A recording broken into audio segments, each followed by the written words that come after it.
So before we get into all the good stuff, I want to first of all welcome Khudor to the show. Khudor, thank you so much for joining.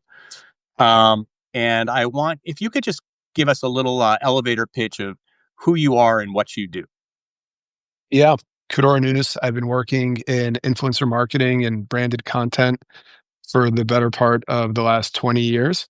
Um, Most recently joined Orca as the SVP of Client Success and Affiliate Partnerships. Orca is a live shopping and social commerce agency that helps brands sell products to consumers across various social platforms through shoppable content. So Okay. that's everything from these live shopping experiences that we do on TikTok Shop and whatnot, and Amazon, YouTube, eBay, uh, to producing short form shoppable video, which many of you probably experience when you're just scrolling through your social media feeds or have kids that are randomly buying things from creators that are telling you how good this blush is and why you should own it. Um, we help facilitate a lot of those partnerships between creators and the brands to help sell products on various platforms. I love that. And so you work with the brands, you work with the influencers. You basically introduce the brands to the influencers, right? It's And so less about introducing them to one another. We handle the matchmaking and oversee and facilitate the content creation.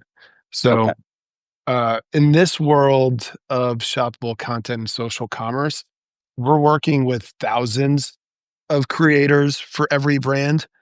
And that's really what it takes to be successful for the brands is to yeah, have thousands of people creating content for them. But the path to getting to thousands of people making content for you usually starts with a few people making good content that really helps um, tell the story about the product and why people should care and how to sell it. And that's really what's going to help get more people involved in selling. right. All right. So let's set the groundwork here. How do you define an influencer? This is a word that has been, bandied about and it's everywhere. It's omnipresent. People have different definitions. How do you define what an influencer is?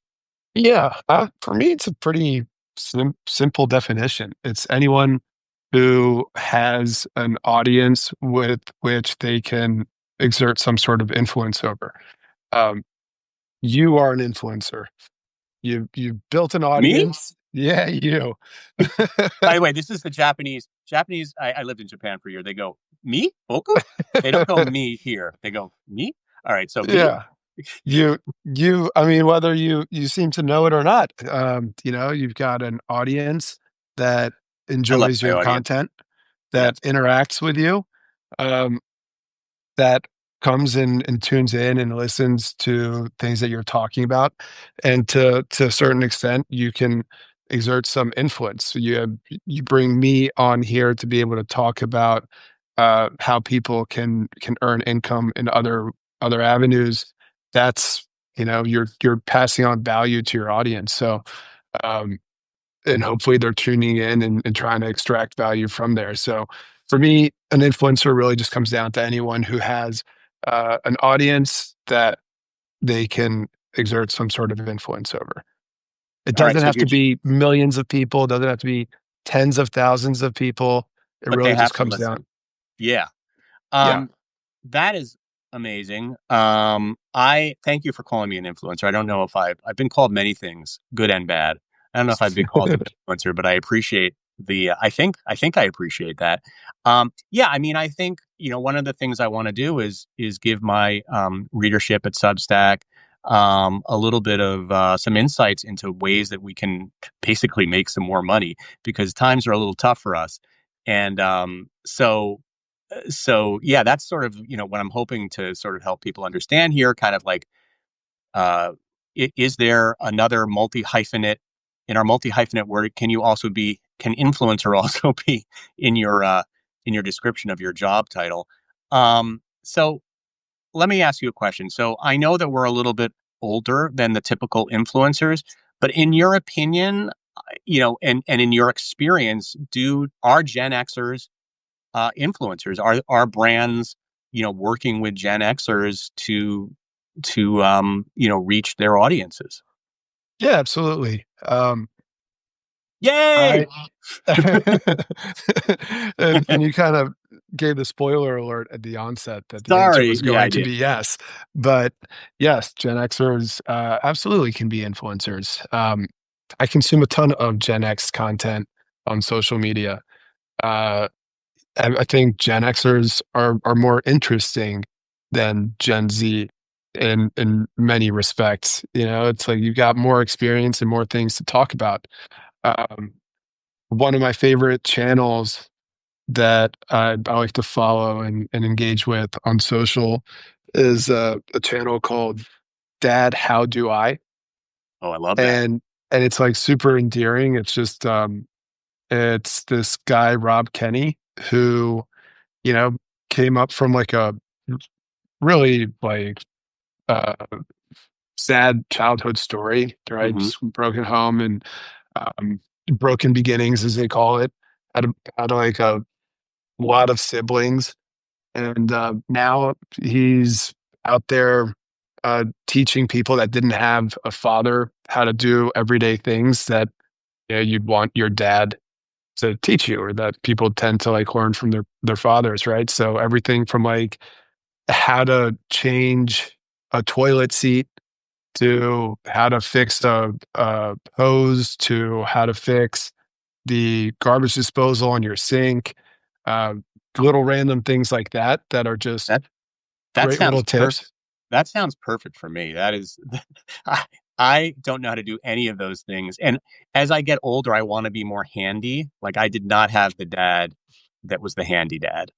Right. And we have a handyman that comes around and helps us, and I'm so jealous of him because the guy can freaking do everything. And I want to be his mentor. Also, in this age of AI, I feel like it probably would be benefit all of us to be a little bit better at manual skills. 100%, right? And So yeah, so AI but can't do any of that stuff. That sounds really interesting. So that's a great niche. I mean, do you feel like what do you think is the secret to success for influencers? Like what you've worked with so many over the years, some people that have made it, that some people have come and gone. What do you think is the secret to success and longevity in that space? creating content that you like to create. That's so Yeah, that's like ultimately I know it the seems so simple, but that's not always the reason people get into it. Yeah. yeah, and people think like content is me standing in front of a camera with lights and dancing and editing the hell out of it, but um, you know, anyone with a phone, a keyboard, and access to the internet can create content. You know, you've got your Substack, your right about now. You write, right? That's creating content Right. We're that talking about people can me here, consume. but a lot of Yeah, Substackers who are watching, I mean, we do this. This is what we do. We write, we create content. Right. yeah. And so that's in effect, you are a content creator, and so and you're able to find an audience on platforms like Substack. Um, if you're comfortable making video content, it's just what's the content you like. Like the Dad How Do I channel was very easy. It was like, okay, like how do I fix this little thing? Let me just turn the camera on and show everyone how to fix this little thing, which then is turned into like dad advice and like how to tie a tie. Like, Yeah. you know, little things like that that are so easy. And there's probably thousands upon thousands of videos on there, but a little personality behind it that has a little emotional connection to why I'm doing this is, I mean, like the handle "Dad, how do I?" gives me goosebumps every time I think about it, right? Because it's just like, oh, that It's question. sweet. Yeah. Um, it's so It sweet, right? taps into something for sure. Like like if you didn't have that dad. I had a great dad for showing me how to like listen to music or Yeah, buy records. Not so much a dad to help me fix toilet seats. yeah. But I love that. And it does tap into something. And I love it seems like I haven't watched his stuff. What's his name again? Dad, how do I? And it's Yeah. like His dad podcast underscore is how underscore do underscore I. okay. He sounds great. I want to check him out. But I think you make this point, which I want to take a little deeper dive into, is that you have to really like and believe in what you're putting out there in the world. And it can't be, some people say like, well, who's my audience? And I feel like you're your audience, right? Like, who am I writing for? Well, you're like, it should be interested. The first audience should be you. Like, you're interested in this. Like, you're excited to get up in the morning and write about this or do a video about this. Otherwise, it's just never going to resonate. Um, and, Yeah, and, and I've made this mistake where I'm like, I'm just going to start doing a Substack or a TikTok about, and I just pick what I think would be interesting to people. Like, for example, I had done a TikTok post a while back about this horrible plane incident that I had, where I basically had to do three emergency right. landings. Do you remember this? I Like remember this. on my way from LA to Boston, I had to do three emergency landings, and I did a TikTok about it, and it got like 50,000 views. So that was really cool. And then I was like, oh, there's something here. I'm going to just do a bunch of TikToks about, airline disasters and talk about airline, not airline disasters, but airline, horrible incidences that happen on airlines. Cause we see so many videos about people having terrible experiences on airlines or, passengers going crazy and all those videos we see. So I was like, I'm just going to do, and I started doing it and I realized like my heart wasn't in it. Like I was doing it because I thought it would be popular, not because I was really that interested in that topic. Right. And it didn't really resonate. And I know now why. And I think we've all maybe made this mistake of thinking like, well, the audience is going to love this. It's so, and really that wasn't the thing that I was excited about writing about. And I Yeah. think that sometimes we make that mistake. We try to do it for what we think is going to be popular and not what we just want to watch or what our friends would want to watch. Right, exactly. Eventually, you run out, you lose interest in it. It's hard to continue coming up with ideas that you're going to want to actually generate. And you're looking for like instant gratification and instant results. And that's just like that's not the right recipe. I think you create content that you're going to want to consistently create, that you're interested in, that you have fun doing, and the audience will find it. What what comes first as far as, okay, so the big question that always comes is this millennial word, monetization, where it's like you're creating content, you're having fun, but you're not really making any money doing that. Hello, most of the Substack, usership, right? Where it's like Right. you have all these subscribers maybe or followers, but not a lot of people are subscribing and paying for the subscription. So you kind of start feeling like, well, I love doing this, but is there a way to make money off of it? What comes first? Like, do you first like just build an audience and then when you get to a certain point think, oh, how am I going to make money off of this? Or do you kind of like go into it, with a little bit of a plan? Like, is it, maybe it's both ways. I don't know. Yeah, it can happen both ways. You know, sometimes you kind of stumble your way into it. You're making enough content that then you start to find avenues where you can monetize it, right? You start to see what your audience is really leaning on um, when you're posting some of that content. And then maybe you find ways to monetize that, like some of the ideas that you were sharing with me yesterday. Um, I've got some ideas, people, but I don't want to reveal them. I don't think we're ready to. But, Yeah. those are ideas that are like you get excited talking about them, and Yeah. like, you're putting something out there that somebody would wanna pay for. And I think, like, today, there are so many different channels out there that give you the toolkit to try to monetize, and Right. if you find the thing that you like to do, um, you can find audiences by doing it. So if you're a content creator that's constantly producing content, you've got an audience that's there, mm, you can find ways to monetize it. Doesn't always necessarily need to be through subscription, but it can be through contributions, donations, people that I think people generally are willing to contribute to content creators to keep getting content. They want to support the people that they like. Yeah. So that's just become more and more natural in today's And environment. do they do it like through, I mean, okay, so Substack gives you the ability obviously to subscribe and pay a Yep. monthly rate, but then you also have things like Patreon, and GoFundMe but I just, I mean, if you're like me, it's sort of not natural to ask people for money to support you, like in your endeavor, without Right. offering them like a tangible thing. And that might be the Gen Xer in me.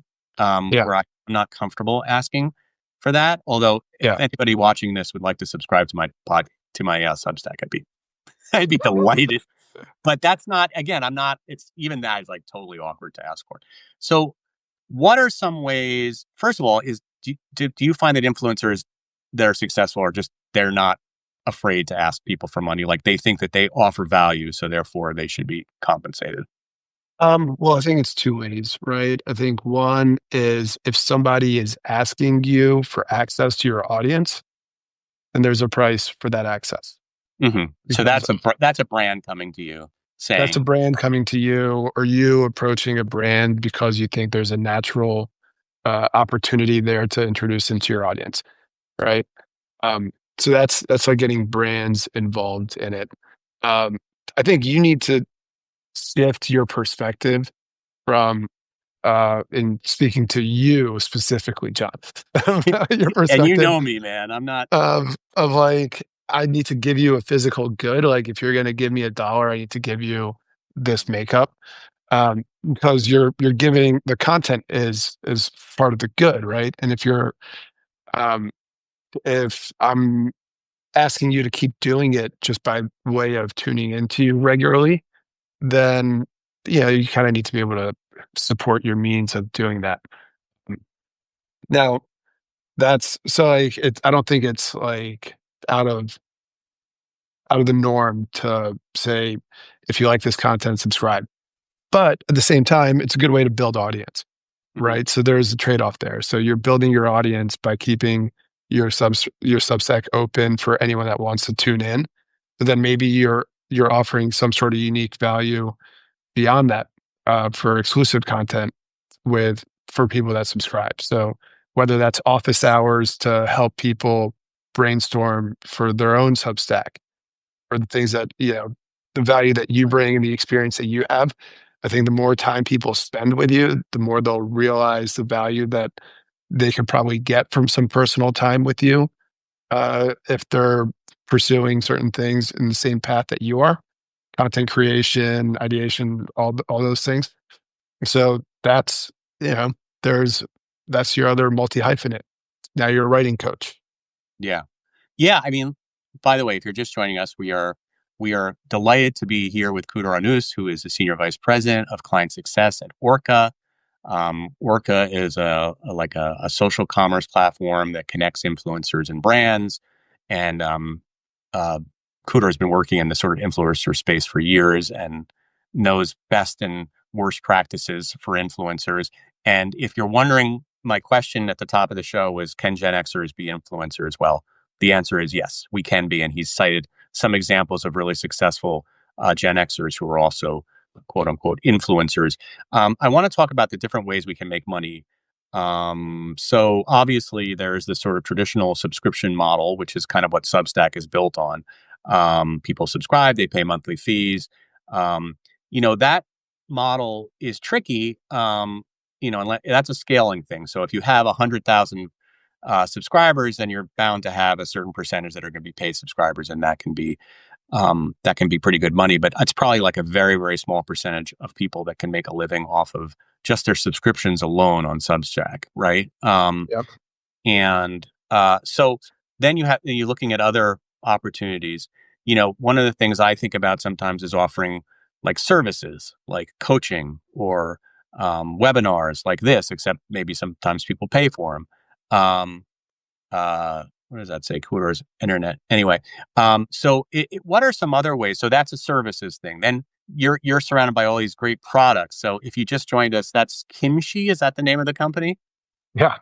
Kimchi Jjigae. He is not in a Japanese spa. He is actually at the Orca Studio, surrounded by products that are created by an influencer by the name of Kimchi.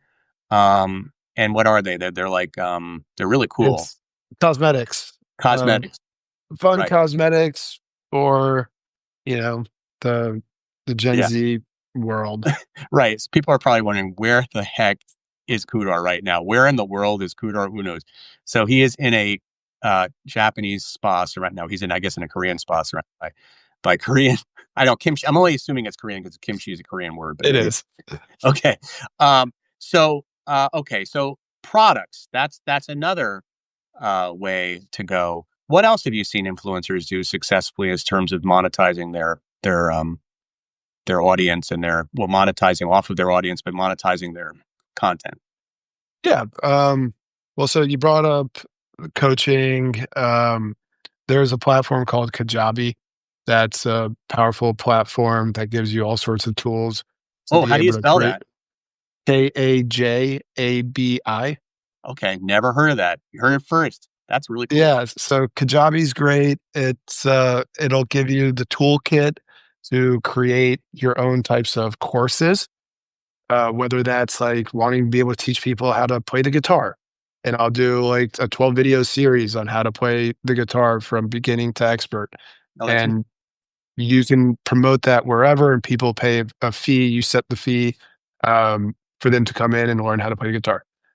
You can sign yourself up as a writing coach and have your own writing course, and you can show what the curriculum looks like, and people is can this sign up for that. is this live or are these taped sessions that probably both, right? Both, yeah. So you can do it live, you can do taped, you can do written, whatever it is. Okay, It that's gives you all these tools, and it gives you the tools to be able to market it and build an audience and monetize it. Um, so that's like one path that you can explore when it comes to things like that. Um, on TikTok Shop, we do a tremendous amount of work with affiliates on TikTok Shop, and anyone can be an affiliate. Affiliates are different from influencers in the yeah. respect that, Explain and like, just for the uninitiated. Explain what you mean by affiliate marketing and affiliates. yeah, an affiliate is just a fan of a brand that makes a piece of content, and on these platforms that give you the ability to help sell those products, you will receive a commission. So Okay, within the world of TikTok Shop, a content creator can go in and you only need to have a minimum of 5,000 followers. And we see people with less being able to participate in this experience on TikTok Shop as well. But you can request a brand sends you a product. So like Kimchi Chic here, you can request that a brand sends you a sample with the commitment that you'll be making a video and posting that and tagging the product on TikTok. And when you do, when you make that video, um, for every purchase that's made from your video, you'll get a percentage. So, for a pretty good common percentage, competitive percentage is generally between 15 to 20% of the sales price. So if this is $10 and I'm getting 20% commission, I get $2 for every one of those that I sell. And yeah. we see creators on the platform with 5,000 followers that are generating six figures in income Wow. per month. How do you connect with an affiliate? Is that you do that through a company like Orca? You can do it through a company like Orca. You can do it on the platform. So they're just, you go there and you see anyone as you're scrolling through your feed on TikTok, anyone that's saying, click on Yeah. the link below to buy this. Um, that's an affiliate. You can just message them. The best way to connect with people on TikTok is to just send them a DM, honestly.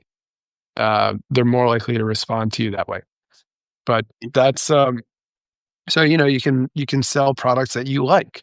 And my advice to affiliates is always only sell products that you like because you're going to want to make, this goes back to our first question about what's it take to be an influencer, and that's just creating content you like to create. Only create content around products that you actually like to use and want to create content around because that's going to come through a lot more authentically and you're actually going to be able to sell. All right. So what are the platforms that are best for Gen Xers as far as like being influencers on? That was the most horribly phrased question, but you know what I Right. mean. So like for example, I did a post recently where I kind of made a joke where it's like, um, Gen Z, it's on TikTok, millennials are on Instagram, Gen X is on Substack. It got a lot of likes, so I guess I was slightly right. I get a sense that there are a lot of Gen Xers on Substack, mainly because this is where a lot of smart people hang out that still read. And but I wonder, like, that guy Kenny that you mentioned at the top of the show, who's a Gen Xer, is he doing that on TikTok? He's on TikTok, YouTube, and Instagram, and across all 3 platforms, he's managed to amass something like 7, 8 million followers. I hate that guy. Um, do you recommend maybe getting big on one Like, I also think sometimes we spread ourselves too thin.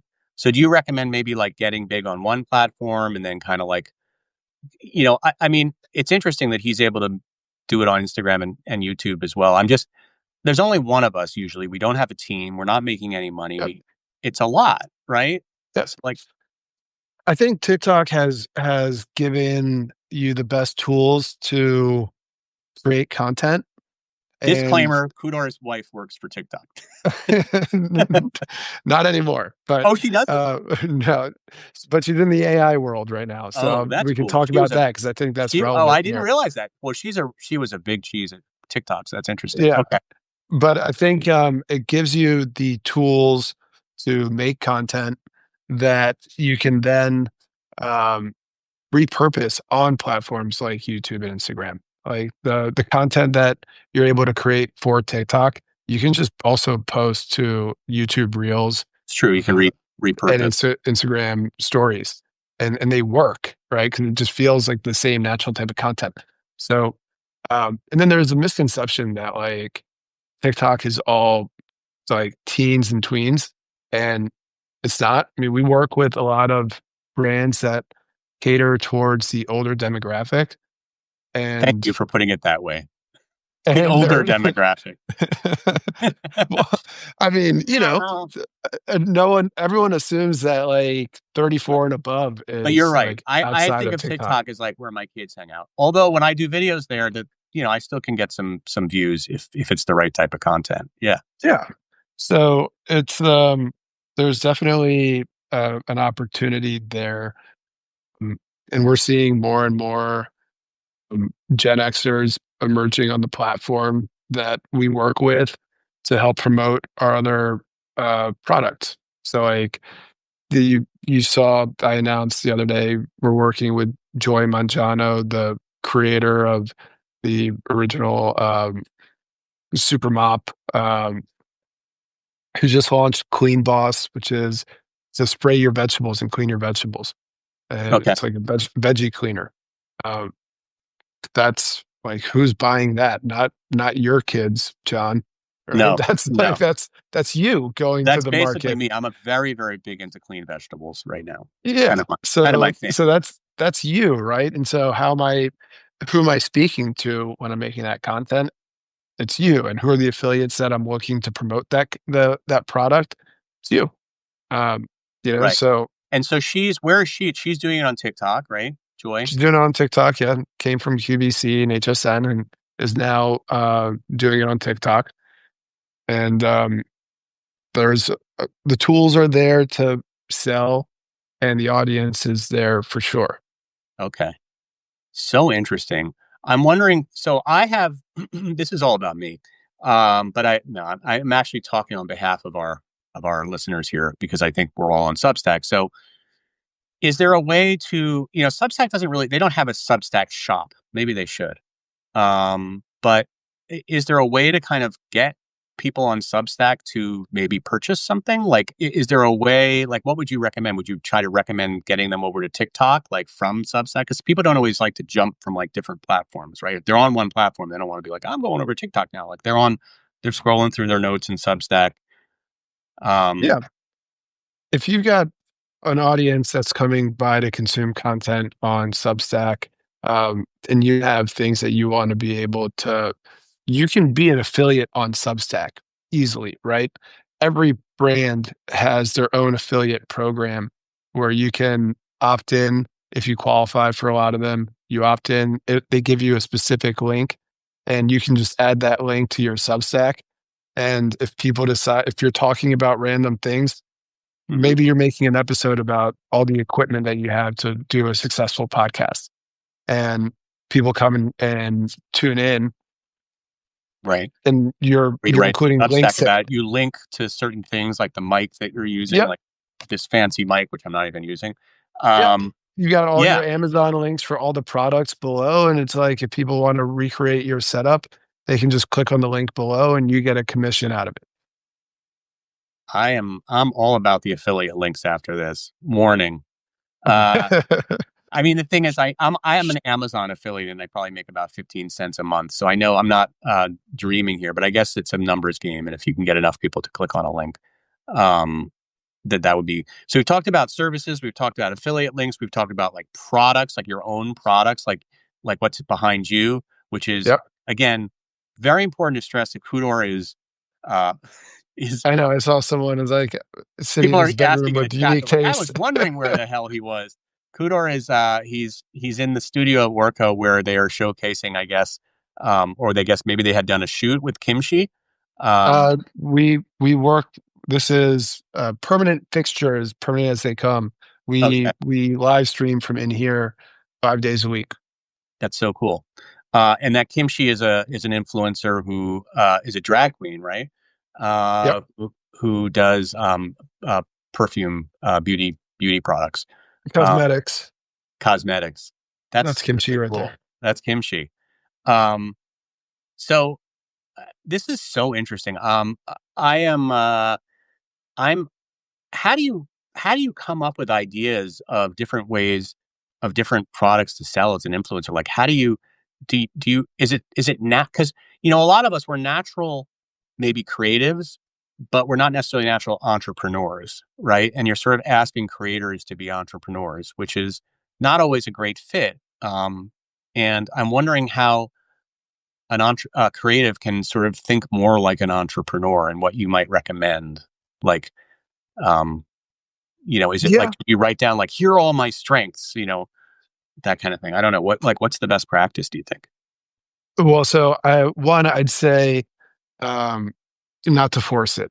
Right. Yeah. Going back to like creating content that you want to create.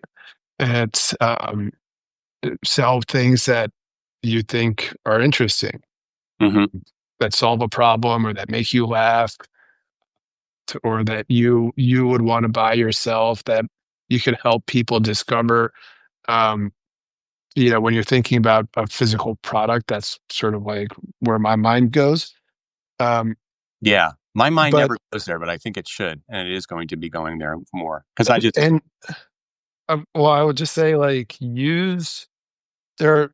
I can't speak enough to like the the value in personal assistance today when you think about some of these AI tools that I know can be really controversial in certain, probably in the Substack community when it comes to content creation, but when it comes to like a partner that can help you think about how to go about monetizing things and yeah, making money, no, that's exactly the perfect use for AI to me. Like that's 100%. exactly why you would use it. Yeah. And so, like, going to ChatGPT and asking it, "How do I, I have this Substack that's focused on this thing, and this is here are some examples what we talk about. How do I monetize this? Yeah. Or what are some products that would be natural for me to talk about and try to promote on my Substack based off of how my audience is engaging with it, or based off of the things that I like to talk about?" It'll give you'll be surprised by the feedback that you'll get and the direction that you'll get. And it's someone that can help.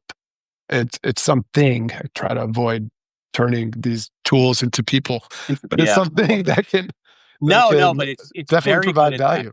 It's very good at that back and forth. It doesn't, you ask it questions and then it will, yeah, it will respond and then you can keep talking to it. I've talked to it in my car. I have this, I'm now talking to ChatGPT. I have a, sorry about my thumb in the middle of the screen there. I have this, this person that I talk to. It's not a person. It sounds a lot like Scarlett Johansson from Her. Um, Right. and we have conversations sometimes in long commutes because I live in LA and I'm always in traffic about like, hey, can you help? I want to start brainstorming some ideas on that such and such, and it is kind of good to back and forth. Yeah. Certainly not as good as a human, but if you don't have a human to do it with who's patient, it's endlessly patient. But I think that's a good idea because it will go and look at all the however it does it. It goes and looks at all the billions and trillions of web data that it has, and sort of goes through like what, some ideas for you. So I'm going to Yeah. do that right after this. I mean, I have some ideas, but it's all very complicated. It's all here in my brain, and I want to put it out there on the page. Let's open this up. You've been really gracious with your time. We have some people on the chat here, and so I want to make sure that I give people an opportunity to ask questions if they have any. So we're here with Khudor Annous, who is the Senior Vice President for Client Success at Orca. He is an expert in influencers and that whole space and how to kind of monetize um, being an influencer, how to become an influencer, best and worst practices. We didn't talk about the worst practices. I guess the worst practice would be trying to be an influencer about something that you could give a shit about. Yeah. So that's Marcy. probably the worst advice. That's the best advice for worst practices. But do we have any questions? I see a bunch of people here. Anybody want to raise their hand um, and ask Kudor a question about being an influencer? I wonder, do we have any influencers that have joined? Thumbs up. Rochelle, Any Susanna, affiliates in Keisha, here? I mean, we Rachel, got Jamie. Rachel. She's got some Kajabi work over there. Yeah, it looks like Rachel's been working on Kajabi, which is great. Um, Hi, Susan Schultz. Hi, Linda Lee. Yeah, no, I don't see anybody right now with any questions, but that's totally fine. Um, I think so. Where do you see this all going? Um, and how is being an influencer sort of changed? You've been tracking this for a long time, Yeah. because you've been in the space for a while now. How has it changed? Obviously the advent of a TikTok shop changed things, right? Yeah. Um, Um, but where do you see it going?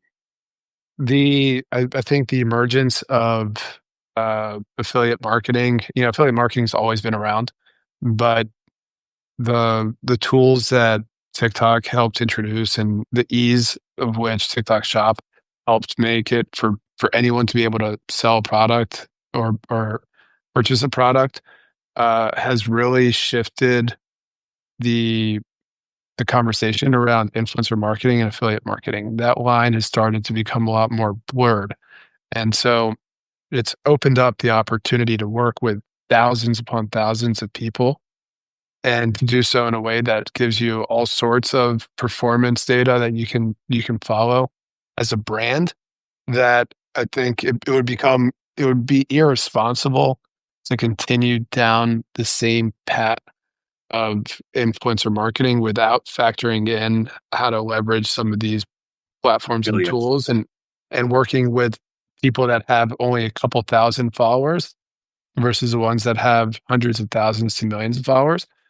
Um, so it's starting to shape the way brands are considering their marketing strategies going forward, and that's going to have an impact on who can be an influencer and how influencers monetize um, the brands that they want to work with, the type of deals that influencers are going to start making with brands. So, I mean, I see a lot of change happening, and it's also it's exciting. It's Yeah. interesting. The AI tools that we're talking about give you endless possibilities to create things and ideate and do things. I talk about how it helps unlock your superpowers because it's just if I'm my purpose on this earth is to write a blog about self-help, then these tools that exist today are going to give me thousands of ways to do that more impactfully and more efficiently. As long as they're And not, yeah, completely writing it themselves, which yeah, totally, honestly right? you can tell when AI is writing it. So at least at this stage. Yeah. And I Um, think it's more about like how you can, I can start to make cool graphics and visuals that I can add into my stories, right? That help communicate certain things in a way that the written word might not have just been able to do fully. yeah, Uh, totally. No. looks like And we got a it Oh yeah, couple we got questions here, questions now. We got some great and then questions. I got to go I'm pick going to up read my son Rachel's after question this. first. So Rachel wrote, I would love to hear a little bit about the mistakes we should avoid as we try to build audiences. Maybe it's the worst practices, but like, what are things you always see people doing in your work that you're like, man, rookie mistake? Yeah, it's trying too hard. Mm. It's the idea of forcing it versus uh, people are coming to you for a reason. And so just keep doing what you're doing in that respect versus trying too hard and trying to be someone that you're not. The minute anyone catches a whiff of inauthenticity, especially as you're building an audience, they'll kind of give up on you. Yeah, inauthenticity and also like not selling out so much, but like doing something that's like very commercial heavy, and obviously you're Yeah. trying to sell something. And I think that's sort of another pitfall I would see of affiliate marketing. If it's like you're trying to ram something down somebody's throat, and it's so obvious that you're trying to make a dollar in an unnatural way. Um, I mean, right now we're not affiliate marketing. We're not really talking about like, hey, I want to take a minute to talk about my sponsor, AG1. Like that's different. Like we're actually hopefully in an organic way integrating that content into our uh, integrating those brands into our content, which is Yeah. hard to do. So it takes a little bit of a stepping back, I would imagine, and kind of seeing like how is this a natural fit. Yeah. Um, but we Using are consumers and we do consume things, and if it's something that consumes that helps us work better or be more efficient or whatever, I feel like it could be helpful. I've been trying to get Ember to sponsor me. Ember, this subs because I use this damn product. This is a product that keeps my coffee warm. Because one of the problems that freelancers have is their coffee always gets cold. Uh, and and this keeps my coffee warm for hours, and it's very important. They have not gotten back to me. So again, not if I anybody, I think they do have an affiliate link on their website though, they where you probably can do. They probably do. All right, let's go to Susan Schultz's question. Should you start out by making 5 videos so you can publish on a regular basis and then you create additional videos using feedback you've gotten from your viewers? What's a way to be efficient when you're content creating? So yeah, it's like, do you backlog a bunch of videos and then kind of roll them out, or do you kind of do it, um, you know, on a more time sensitive basis? Like, what do you Yeah. see as the best practices? I think if you have the opportunity to create content in advance, a lot of these platforms, their algorithms are fueled by consistency. Mm, So, we know that on TikTok Shop, in order to be pushed into the algorithm, you should be posting content on a daily basis. It's going to help the platform, the algorithm pick up on the fact that you're a consistent poster, and it's going to start to reward that. So it's hard to make content every day. So a lot of creators that we work with will create 10 videos over the weekend and just start to post those throughout the week. Um, and you just basically commit to a couple hours of producing whatever that content is and then posting it throughout the week. Um, starting to bank ideas yeah. so that you've got a place where your ideas are being stored so that you can go and draw from those consistently. That's going to help you become more efficient with your time. Um, so I'd say those are like two big factors, right? People coming up with concepts is always time consuming, and trying to keep up with the demands of the platforms to post on a consistent basis is demanding. So to have content that's in the hopper that you can post throughout the week, depending on what platform you're operating on. I'm giving best practices right now for like TikTok, but um, Yeah, I wonder what the it, best practices. I mean, I'm sure Substack has some list of best practices. Consistency always seems to be something that's high on all the algorithms of these platforms, obviously because they want people to keep. keep coming back, right? Exactly. So, So that uh, makes sense. But also, I just from an audience perspective, I think people like to like to kind of know. Do you think it matters? I see a lot of people saying like doing like it's Freaky Friday, or it's like like they kind of mhm. like brand the day that they're gonna come. Do people care? No, but I mean, it is just one of those things that um, if you're going to create thematic content, then just make sure it's relevant to your audience and people will come back and check it out. But yeah, like, it's if that's the expectation that they have for for your channel, then it's fun. I think we used to experience things like that at break, and you want to like the meta content that you're putting out there around certain holidays or things like that. But Yeah. But that's so Rachel asks, it makes it sound like spontaneity is disliked by these platforms. That's the impression I have had. Is that legit? It feels like they prefer content posted on predictably consistent schedule.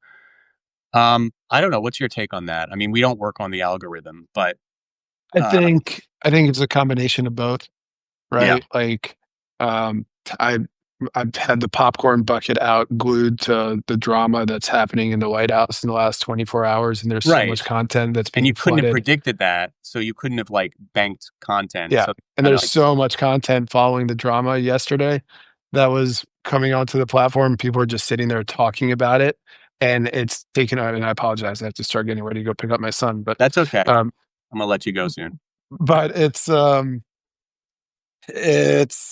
that's content that like you know you it can take place or it can complement what you're already posting. Yeah, I think And Yeah, I think it's good to have a consistent schedule, but I think you should also leave yourself open to, being able to respond to something that's topical or in the news.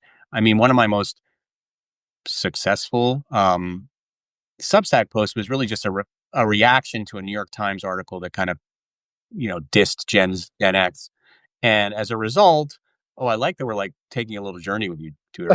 No, but as a result, I got a lot of likes. That was not on any schedule. That was not, it was just a kind of spontaneous. And I think I released it like on a Sunday night, which is like probably the worst time to release content. And it still did well. So I feel like all these best practices, like good content, I think is, I like to think we'll get through. yeah, We'll kind of even, um, you know, outsmart the algorithm in some way, or not outsmart it, but isn't like necessarily like a cookie cutter way to get your content, you know, out yeah. there. So maybe a little bit of both would be my I'm just gonna answer. give you guys a little tour. Yeah, this is so. Oh my God! So all these people, what are they doing? They're they're doing their TikTok. They're doing their TikTok shop videos, like live and stuff.